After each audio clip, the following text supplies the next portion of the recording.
Mobile phone में live करते हुए देखा गया। जी हां, इस गैंगस्टर का नाम अबू जट है, जो मोबाइल फोन से लाइव कर रहा था और इस दौरान उसने कई गंभीर आरोप लगाए जेल अधीक्षक पर। बड़ा दावा किया और कहा कि जेल अधीक्षक ने सिर्फ 2 लाख रुपए में उसे मोबाइल फोन मुहैया करा दिया।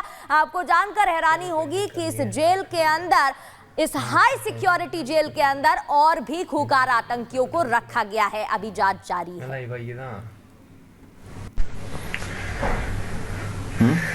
ये तनवीर सुनाई है। कौन? तनवीर। तुंदी कसम तू रमा नमा आदि कसम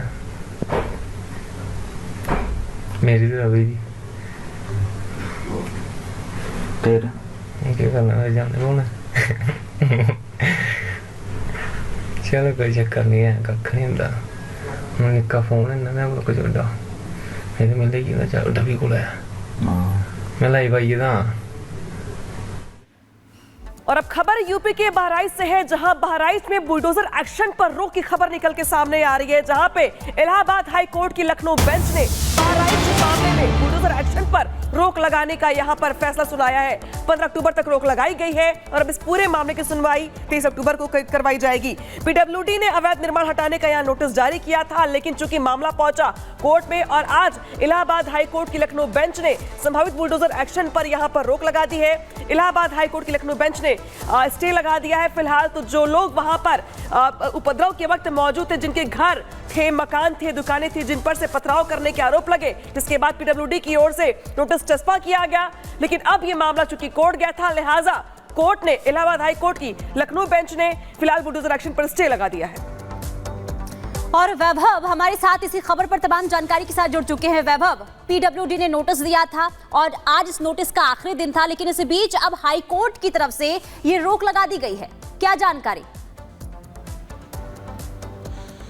देखिए, बिल्कुल 23 ऐसे घर थे मासी के महाराजगंज में जिन घरों को चिन्हित किया गया था बुलडोजर एक्शन को लेकर, और इस अवधि की जो है वो भी पूरी हो चुकी थी। तो ऐसे में उम्मीद ये थी कि कल सुबह जो है वो बुलडोजर की कार्रवाई महाराजगंज के उन 23 घरों में देखने को मिल सकती है। लेकिन अब बड़ी राहत फिलहाल 15 दिन के लिए है, क्योंकि लखनऊ बेंच जो है इलाहाबाद हाईकोर्ट की, उसने रोक लगा दी है बुलडोजर की इस कार्रवाई पर। यानी कि हाईकोर्ट के स्टे के बीच अब 15 दिन बाद यह तय होगा कि इन प्रॉपर्टियों पर बुलडोजर एक्शन होना है या फिर नहीं होना है। तो वहीं दूसरी तरफ जो यहां पर बुलडोजर एक्शन को लेकर मुख्य आरोपी का परिवार था, वो सुप्रीम कोर्ट तक भी पहुंचा है और सुप्रीम कोर्ट में यह दलील दी गई है कि जो परिवार है वो दिहाड़ी मजदूर है, किसी तरह से वो अपने घर का जो है वो खाना खर्चा चलाने को मजबूर है। ऐसे में उनके घर पर अगर बुलडोजर एक्शन होता है तो आगे का उनका भविष्य जो है वो संकट में पड़ जाएगा। इस मामले पर सुप्रीम कोर्ट में जब सुनवाई होगी तो सुनना बहुत अहम होगा कि सुप्रीम कोर्ट की तरफ से क्या कहा जाता है। लेकिन फिलहाल ये बड़ी खबर है कि 15 दिन की हाईकोर्ट की तरफ से रोक लगा दी गई है बुलडोजर कार्रवाई पर। महाराजगंज के वो 23 घर जिनको चिन्हित किया गया था, लोक निर्माण विभाग की तरफ से उन घरों के बाहर नोटिस भी चस्पा कर दिया गया था और हमने प्रगति वो तस्वीरें भी देखी थी कि कैसे वहां पर जो उस 23 घरों के बाशिंदे हैं वो अपने घरों को खुद ही खाली कर रहे थे। वहां पर शटर जो है वो निकाला जा रहा था, शटर के साथ ही अपने घरों तक को तोड़ने तक की कवायद जो है वो इन लोगों के द्वारा शुरू कर दी गई थी। लेकिन फिलहाल ये बड़ी राहत है, 15 दिनों की राहत हाईकोर्ट से मिली है। अब हाईकोर्ट में आगे जब सुनवाई होगी उसके बाद क्या स्थितियां निकलकर सामने आती हैं, दोनों पक्षों की तरफ से क्या दलीलें दी जाती हैं, ये बहुत अहम होगा, क्योंकि ये भी सुप्रीम कोर्ट की हम जानकारी दे रहे हैं आप, जहां पे कम से कम फौरी राहत मिलती यहां पर दिखाई दे रही है। हालांकि इस पूरे मामले को लेकर के इलाहाबाद हाईकोर्ट की लखनऊ बेंच ने क्या कुछ कहा गया है, सुनवाते आपको वकील का बयान। लोगों के मकान को तोड़ने के लिए नोटिस दिया था और बुलडोजर कार्रवाई की दहशत फैलाई थी, उस पर माननीय उच्च न्यायालय में एपीसीआर की तरफ से एक पीआईएल किया गया था, जिसकी अर्जेंट सुनवाई हुई और माननीय उच्च न्यायालय ने उस समस्त 23 लोगों की जो नोटिस थी, नोटिस पाने वालों को 15 दिवस का अवसर दिया है अपना पक्ष रखने के लिए। और इन बीच में, इस 15 दिनों के बीच में स्पष्ट कर दिया गया है कि शायद बुलडोजर की कार्रवाई नहीं की जाएगी और हमको अपना पक्ष रखने का मौका दिया जाएगा। तो कलीम हाशमी वकील को सुना आपने। सीधे रुख करते सहयोगी राघवेंद्र का। राघवेंद्र, प्रशासन की ओर से तैयारी कर ली गई थी बुलडोजर एक्शन को लेकर के, लेकिन फिलहाल यहां पे लखनऊ बेंच की ओर से राहत दी गई, क्या कुछ कहा गया है कोर्ट की सुनवाई के दौरान, जरा बताइए दर्शकों को। देखिए, ये केस इतना महत्वपूर्ण है कि आज आप समझ सकते हैं क्या, आज संडे का दिन है, छुट्टी का दिन है, ऐसे में कोर्ट ने सुनवाई किया, वो भी हाई कोर्ट ने। हाई कोर्ट में आज लखनऊ बेंच में सुनवाई हुई।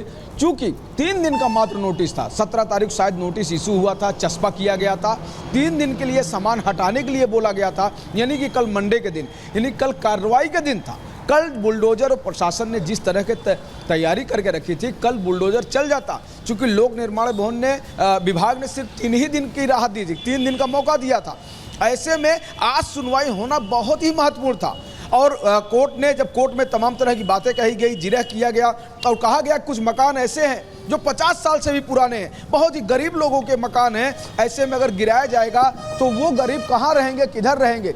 हाई कोर्ट ने तमाम चीज़ों को समझते हुए लखनऊ बेंच ने कहा कि 15 दिन के लिए यह कार्रवाई अभी टाली जाए और इस पे और अध्ययन हो, दोनों पक्ष अपनी बात रखेंगे, उसके बाद जाके। ठीक है राघवेंद्र, बहुत शुक्रिया तमाम जानकारी के लिए। कुल मिलाकर देखिए, बहराइच में जो बुलडोजर एक्शन देखने को मिलने वाला था कल, उस पर अब 15 दिन की रोक लगा दी गई है। लेकिन अब अगली सुनवाई जब होगी उसमें क्या कुछ कहा जाता है, इस पर नजर बनी रहेगी। फिलहाल खबरों में आगे बढ़ते हैं, बात जयपुर की कर लेते हैं।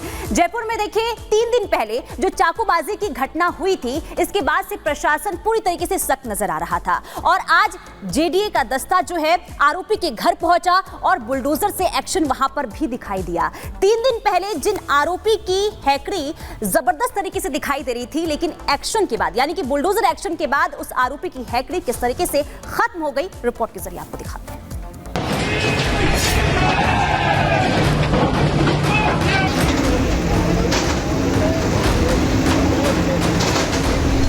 जयपुर में भूमाफिया को बुलडोजर का डोज। जेडीए ने अवैध निर्माण पर चलाया बुलडोजर।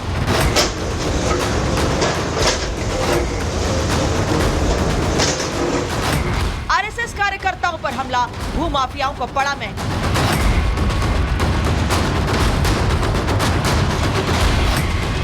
जी हां, जयपुर के भूमाफिया नसीब चौधरी को जयपुर विकास प्राधिकरण ने जबरदस्त सबक सिखाया है। जेडीए ने भूमाफिया को ऐसा बुलडोजर डोज दिया है कि एक ही डोज में पूरे राजस्थान के भूमाफियाओं को सीधा संदेश चला गया। भूमाफिया को जेडीए का सबक, चाकू का जवाब बुलडोजर। आपको बता दें, जयपुर में जेडीए ने जिस भूमाफिया के खिलाफ कार्रवाई की है, उसके मुख्य आरोपी नसीब चौधरी और उसके बेटे ने 3 दिनों पहले ही आरएसएस कार्यकर्ताओं पर चाकू से हमला किया था, जिसमें आरएसएस के 10 कार्यकर्ता घायल हो गए थे। आरोपी नसीब चौधरी और उसके बेटे ने यह हमला आरएसएस के खीर वितरण कार्यक्रम में किया था, जिसके बाद जेडीए ने सख्त कार्रवाई करते हुए भूमाफिया नसीब चौधरी के अवैध निर्माण पर बुलडोजर चला दिया। जयपुर के रजनी विहार इलाके में 3 दिन पहले मंदिर में चाकूबाजी की घटना हुई, जिसमें 7 से 8 आरएसएस के कार्यकर्ता घायल हो गए थे। लेकिन भूमाफिया नसीब चौधरी ने मंदिर के एक हिस्से पर अवैध अतिक्रमण किया, जिसको अब ध्वस्त करती हुई जेडीए की जेसीबी जो है वो दिखाई दे रही है। तस्वीर में आपको दिखाऊंगा किस तरीके से एक अवैध हिस्सा जो था वो जेडीए ने गिरा दिया है। यहाँ पे तस्वीर दिखाएं महेश कि किस तरीके से पूरा का पूरा एक हिस्सा जो था ये मंदिर के जमीन का हिस्सा था और जिसको लेकर के लगातार जो भूमाफिया है नसीब चौधरी वो